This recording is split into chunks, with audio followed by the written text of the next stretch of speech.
here at the Hyatt Regency, getting ready to talk to Joel Kotkin, author of the new book, The Next 100 Million, America in 2050. So stay tuned, coming up with an interview. Well, I mean, the loft situation here is very much like what you see around the country, which is that there were a huge number of lofts that were built, mostly basically for an upper income audience, people who were cashing in the empty nesters. A, they never came in the numbers that were expected, and B, obviously they got built at the end of the bubble, and so there were these places that are just much too expensive, and they're very expensive to build, and so you're really talking about people taking enormous haircuts, and this is happening everywhere. It's happened in Portland, it's happened in Seattle, it's happened in San Francisco, and it certainly happened in the heartland cities where they tried to build a lot of these. Yeah.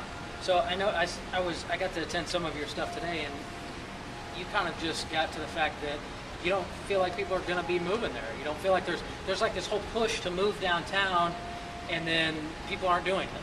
Well, they're not doing it in the way that was expected. I think there's a market. I think there was a underserved market 10 years ago, probably now overserved at the price points. If you drop the prices, you might get people. The other thing is that downtown hasn't generated any jobs. I mean, you generate jobs. If you want to live close to your work, which makes sense, but if your job is in Johnson County, why would you live downtown and commute to Johnson County? You talked about that today, that kind of the epicenter used to be, or I think you talked about the analogy of the tree, and it had the roots that went out, and now there's multiple. Yeah, but there are multiple different centers, and downtown center, one center.